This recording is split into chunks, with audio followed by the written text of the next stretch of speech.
Big Boss Malayalam season 6 live അപ്ഡേറ്റ്സുമായിട്ടാണ് വന്നിരിക്കുന്നത്. Power ടീമിൽ ഇല്ലാത്തൊരു കണ്ടസ്റ്റന്റ് കയറി. ഇത് ബിഗ് ബോസ് ഇപ്പൊ എല്ലാവരോടുമായിട്ട് പറഞ്ഞിരുന്നു. അത് പറഞ്ഞ പാടെ പറയാത്ത പാടെ ശ്രീരേഖയും യമുനയും തമ്മിൽ ഒരു കോൺഫ്ലിക്ട് നടക്കുകയാണ്.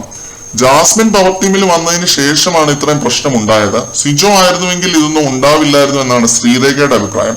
അപ്പൊ പവർ ടീമിൽ കയറിയത് റസ്മിൻ ബായ് ആണ്. അതിനുവേണ്ടി റസ്മിൻ 2 ദിവസത്തെ ഫ്ലോർ ക്ലീനിങ് ഒറ്റയ്ക്ക് ചെയ്യണമെന്നതാണ് യമുന റാണി കൊടുത്ത പണിഷ്മെന്റ്. പവർ ടീം മൊത്തത്തോടെ കൊടുത്ത പണിഷ്മെന്റ് അതായിരുന്നു. ആരും രസ്മിനെ സഹായിക്കാൻ പാടില്ല ഈ ഒരു ടാസ്ക് ചെയ്യാൻ. ഇതിനിടയ്ക്ക് ജിൻഡോ വക ഒരു കോമഡി ഉണ്ടായി. പുള്ളി ഇരുന്ന് ഉറക്കമായിരുന്നു എന്ന് തോന്നുന്നു. അപ്പൊ ബിഗ് ബോസ് ചോദിച്ചു ജിൻഡോ ഇത് എങ്ങനെ സാധിക്കുന്നുവെന്ന്. തലവേദന എടുത്തിട്ടാണ് ബിഗ് ബോസ് എന്ന് ജിൻഡോ പറയുന്നു. അതൊരു വിറ്റായിരുന്നു.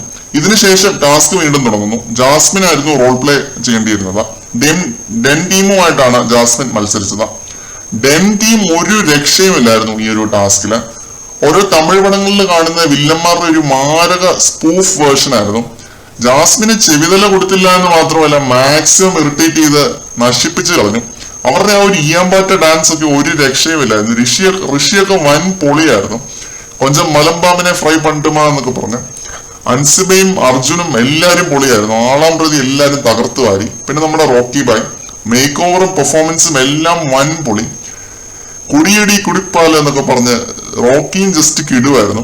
റൗണ്ട് 1 അപേക്ഷിച്ച് റൗണ്ട് 2 വളരെ കൺവിൻസിംഗ് ആയിട്ട് തോന്നി. നല്ലപോലെ ഇരുന്ന് ചിരിച്ചു. മക്കപ്പനെയും കണ്ണപ്പനെയും സിമ്മറാണിനെയും ഒക്കെ കണ്ട്. ജാസ്മിൻ ക്യാരക്ടർ വിട്ടൊരു പോയിന്റിൽ പോയ പോലെ എനിക്ക് ഫീൽ ചെയ്തു. എനിക്ക് നിന്നെ ഇഷ്ടമല്ല എന്നൊക്കെ പറയുന്നുണ്ടായിരുന്നു റോക്കിനെ ചൂണ്ടിക്കാണിച്ച്. അത് ആ ഒരു ക്യാരക്ടറിനെ വിട്ട് ജാസ്മിൻ കൈ നിട്ടതാണ്. അത് ബിഗ് ബോസ് പരിഗണിച്ചോ എന്ന് എനിക്കറിയില്ല. എന്തുകൊണ്ടും അടുത്ത പവർ ടീം ആവാൻ യോഗ്യതയുള്ളത് ഡെൻ ടീമിന് തന്നെയാണ്. മറ്റൊരു ലൈവ് അപ്ഡേറ്റുമായിട്ട് വീണ്ടും